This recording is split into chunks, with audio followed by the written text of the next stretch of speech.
Welcome back, everyone, to Keene, New Hampshire and Yankee Lanes, and our host, Jeff Barden, who's added $1,000 to this event. And we are here with our champion of the 2023 Yankee Lanes Singles Open event, NEBA number 999, a great champion, Mr. Chris Monroy, and our newly minted Hall of Famer, Chris Monroy. We'll have to call you now every time. Congratulations. Thank you. That's fantastic. And here's well Jeff taught. Barden. Here's Jeff. Thank you, Jeff, giving his congratulations to Chris. So, Chris, I know you're stricken with this. Denise Roth is watching. She's been chiming in, and I know in your own mind, Mark is watching as well. So there he is. So congratulations on all that and all the support that you've engendered from all these fine people. I did want to ask you. I know you're stricken with emotion, but I did want to ask you about the match. So you moved over to 13 and 14. And both you and Matt seem to make basically two zone right moves. So what happened on that pair in your just two practice shots? What happened there in that match? What I would tell you is this. That's the pair that I started qualifying on this afternoon. Yep. I know we burned that pair with a lot of surface to start, and I mean a lot of surface. And I also had my first round of finals there. So I had been throwing a Hammer Tour Envy on every other finals match except for the first one on 13-14 where I threw a Hammer Dark Web Hybrid.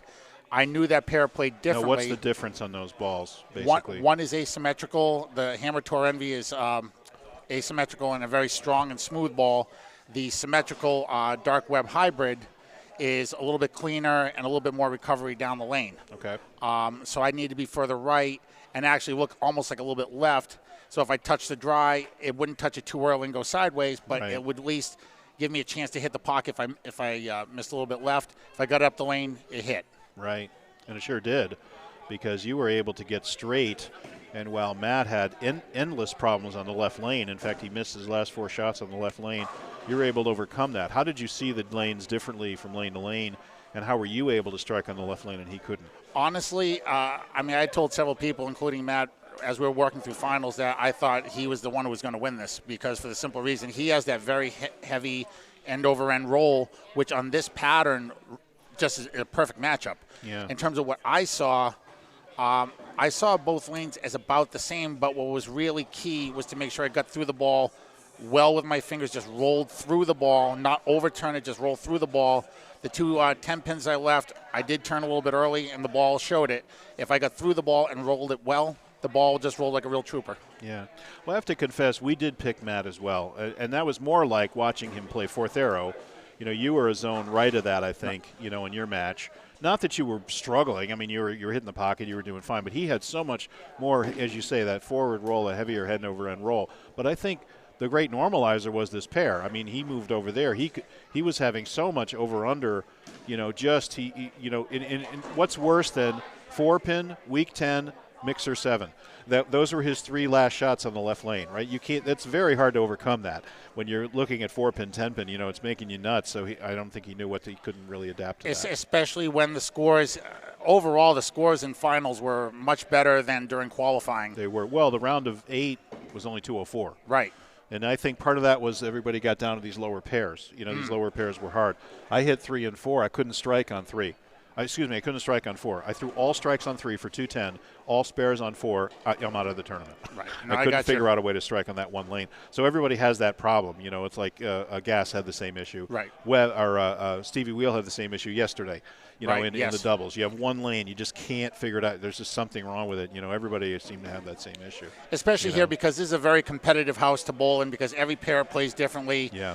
I bowled twice in qualifying yesterday and today on 23 and 4, and each time we hit 23 and 4, nobody on the pair shot 200. Yeah. Nobody. That was we hit that pair twice yesterday as well, and it's different. I did okay on the left, but it wasn't very good on the right for anybody. Like I say, this is a very competitive, it's a good tournament house because it makes you think, and it makes you really try and read the lane and figure out what the lane is giving you. Yeah, and you have a soft surface, you have a surface that's got a lot of lineage on it, so, just that alone, you're going to see a lot of different things. But it's funny, you'd think there'd be drier in front of the desk. It's not. It's tighter. It feels like in front of the desk. It feels like it hooks more towards the end of the building.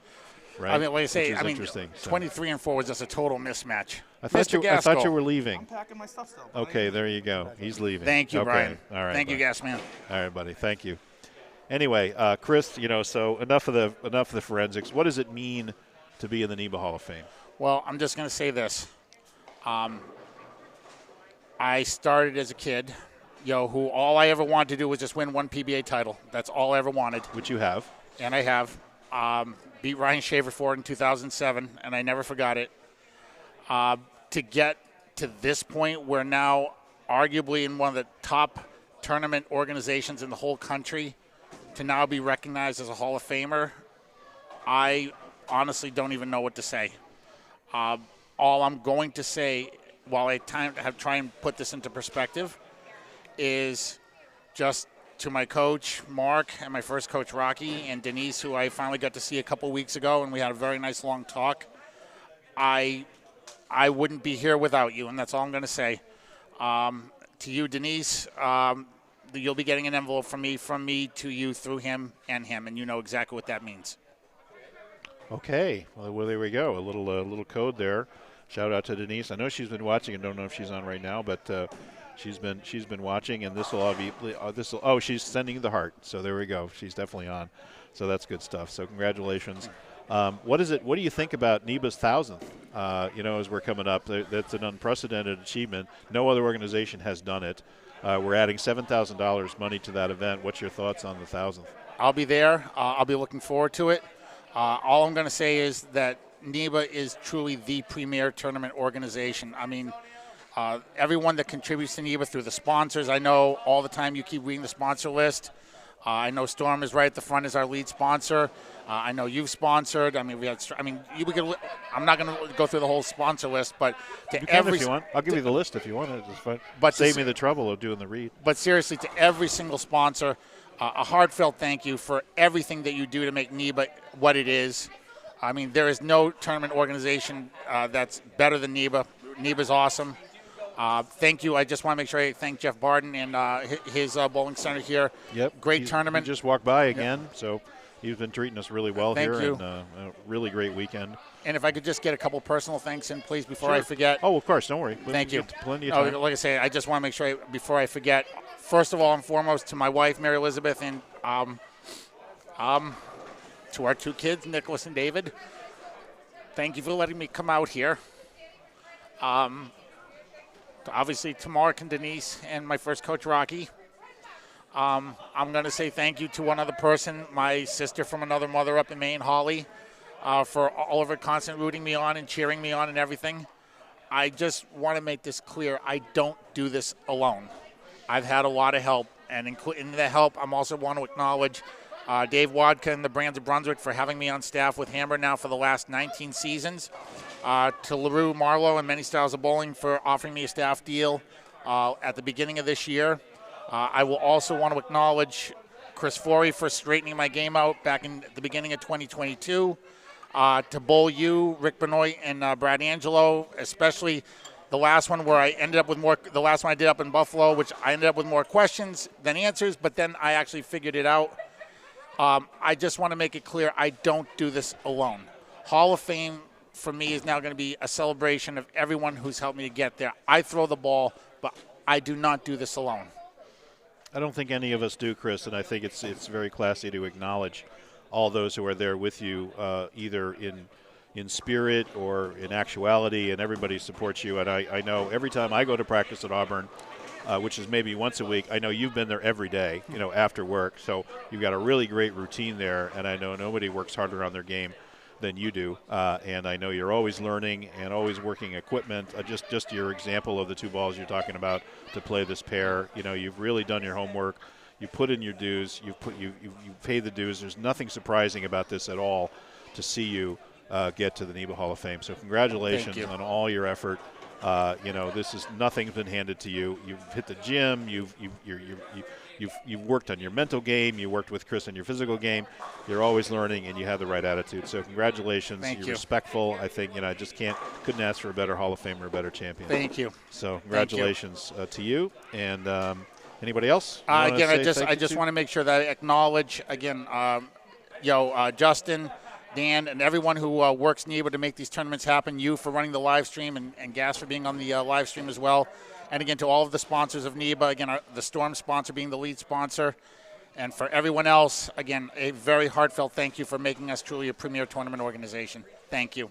Okay, I'll send out my thanks again to Justin and Dan and Debbie running the show, Jeff Barden, our host this weekend. Again, I can't say it enough. 1000th tournament coming up August 19th and 20th, 2 p.m. squad on Saturday.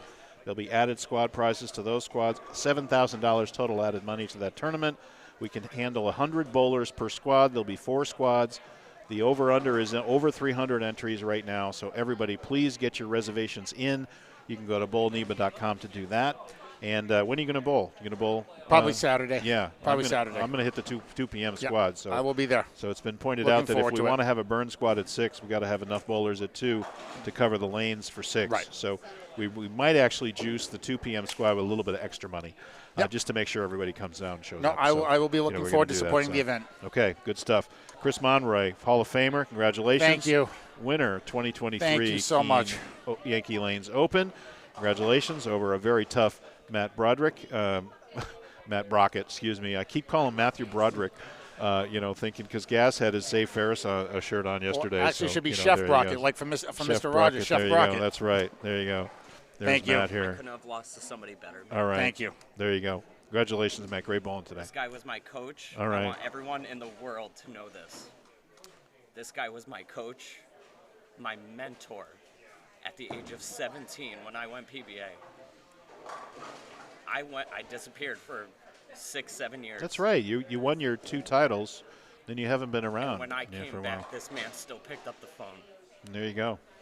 I couldn't have lost to a better man. So thank you. All right. There you go. You are my Mark Roth. And I love you. All right. All right, guys. Hard to beat that. So we're going to sign it off. We'll see you next time over in Newington at Bowlerama for our 1000th. Chris, get it together. You got to drive home. Congratulations. Thank you, Hall Bruce. of Famer Chris Monroe. Thank you. Good night, everybody. Have a good evening, and we will see you in at Bowlerama. Take care. All set? Good stuff.